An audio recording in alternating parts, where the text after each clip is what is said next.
Having learned about injectivity and surjectivity and left and right inverses, we're now ready to move on to the most important topic in Chapter 2, which is permutations. So the definition of a permutation is super simple. Permutation is a special case of a bijection when the domain and codomain are equal. So a permutation of a set X is a bijection from X to X. But in Math 5, the permutations we're interested in are generally of a specific set, so of the set containing 1, 2, 3, 4, 5 up to n for some natural number n. The set of permutations of that set is called the symmetric group on n letters, and we write it like this, so as S subscript n, or just Sn for short. The reason it's called the symmetric group is because it forms an algebraic object called a group, which you're not going to learn about until Algebra 2, but the name will make more sense when you study Algebra 2 next term, at least for those of you who are math students and not maths and stats students. Anyway, let's see an example of some permutations from the symmetric group S3. So an element of S3 would be a bijection from the set 1, 2, 3 to itself. So we will take a function f from the set 1, 2, 3 to the set 1, 2, 3, and we'll define it just by saying what it does to each of the numbers 1, 2, and 3. So we'll say f of 1 is going to be 2, f of 2 is going to be 3, and f of 3 is going to be 1. And it's conventional to illustrate these permutations by drawing diagrams like this. So I'm going to draw a diagram where we've got the numbers 1, 2, 3 on the left and the numbers 1, 2, 3 on the right, and we're going to draw arrows to show where f sends each of these numbers.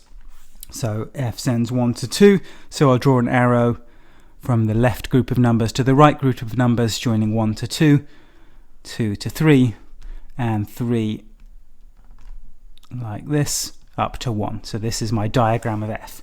And the reason to do this is because it helps to have this kind of diagram, because you can see visually that the function is both injective and surjective, so it's a bijection. It's surjective because every number on the right is the target of one of those arrows. So every number 1, 2, 3 is in the image of f. And it's injective because there are no two numbers on the right with two different arrows. So there are no numbers on the right with two different arrows coming into them. That's what it would mean for f not to be injective. So f is injective because there's no number which has two arrows coming into it. So we've got here an injective and surjective function.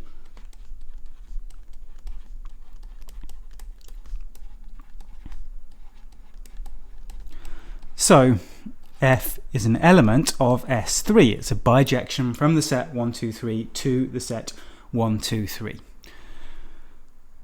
Alright, we have a standard notation for writing down permutations which belong to Sn, and that notation is called two-row notation because it uses two rows to describe a function from 1, 2, 3 up to n to 1, 2, 3 up to n. And the two-row notation for a permutation f in Sn, so that means a bijection from 1, 2, 3 up to n to 1, 2, 3 up to n, is obtained by writing down two rows of numbers. So on the top row you put 1, 2, 3, 4, 5 up to n, and then below 1 you put f of 1, below 2 you put f of 2, and so on up to below n you put f of n. So for example, if we take the permutation f from the previous slide,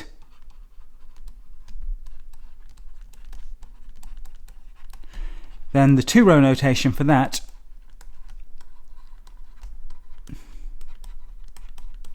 would look like this. So on the top we have to have the numbers 1, 2, and 3, and then below 1 I put f of 1, which was 2, below 2 I put f of 2, which was 3, below 3 I put f of 3, which was 1. So if you think about it, because f is supposed to be onto, the numbers f of 1, f of 2, f of 3 up to f of n are exactly the numbers 1, 2, 3 up to n in some different order, or possibly different order. So what you have on the bottom row of a two-row notation is the numbers 1, 2, 3 up to n in some order. So let's look at another example. We have the identity permutation in S4. So that's the function from 1, 2, 3, 4 to 1, 2, 3, 4 that sends 1 to 1, 2 to 2, 3 to 3, 4 to 4. So this has two-row notation. 1, 2, 3, 4 on the top row, and of course 1, 2, 3, 4 on the bottom row, because the identity done to 1 is 1 and the identity done to 2 is 2, and so on. So in general, the identity will be an element, there will be an identity element in each symmetric group, in each of Sn for n a natural number, because the identity is always a bijection. Okay, let's finish up by looking at how many different permutations there are in the set of all permutations of 1, 2, 3 up to n. So let's look at S3 to begin with. Before I talk about this, let's think about what are the permutations in S3. Well, we know there is the identity. So we can have 1, 2, 3, 1, 2, 3 like this. That's a 2-row notation for the identity in S3.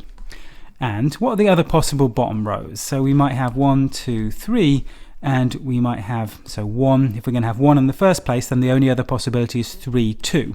So remember, the bottom row has to be the numbers 1, 2, 3 in some order. So if we're going to have 1 in the first place, the other possibility is 1, 3, 2. Okay, what about the other ones? What are the other possible bottom rows? Well, we could start with a 2, and then we'd have 1, 3, for example, or we could have 2, 3, 1. And I'm just writing the bottom row of the 2-row notation here. Or we could start with a 3 and have 1, 2, or 3 and 2 and 1. So just working our way through the possibilities for the first entry and then the possibilities for the second entry, you can see that there are 6 possibilities there, 6 possibilities for the bottom row. So the size of S3 is equal to 6. And you can kind of argue why that is, because like you have 3 choices for what for what went beneath 1 in the 2-row notation. So if your permutation was f, you've got 3 choices for f of 1, because it could be 1 or 2 or 3. And then in the next position, well, you only had 2 things left, because you can't have anything appearing twice on the bottom row. Then the function wouldn't be injective. So you've then got 2 possibilities for your next number, and then just 1 possibility for the last number. So 3 times 2 times 1 choices. That's 6 choices in total. So that's why we seem to have 6 permutations belonging to S3. And in fact, in general, the size of the symmetric group Sn is n factorial, and n factorial here means n times n minus 1 times n minus 2, and so on, down to 3 times 2 times 1. So for example, as we've just seen, size of S3 would be 6, and size of S4 would be 4 times 3 times 2 times 1, which is 24. Size of S5 will be 5 times 4 times 3 times 2 times 1, which is 120, and so on. So alright, so that's the size of the symmetric group. Let's write down a quick proof about why this is true, just repeating the argument I made for S3.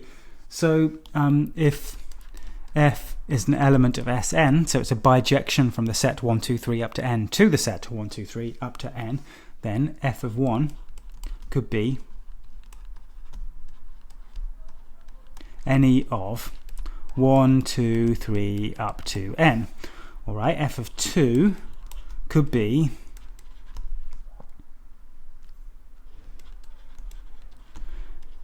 any of 1, 2, 3 up to n, except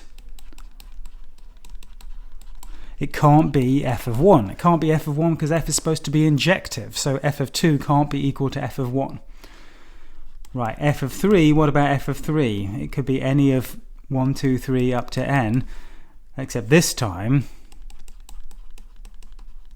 it can't be f of 1 or f of 2.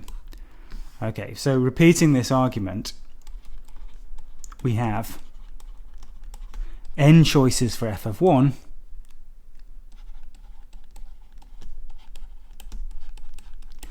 n minus 1 choices for f of 2, and so on. And so in total of n times n minus 1 times, and so on, all the way down to times 2 times 1 possibilities.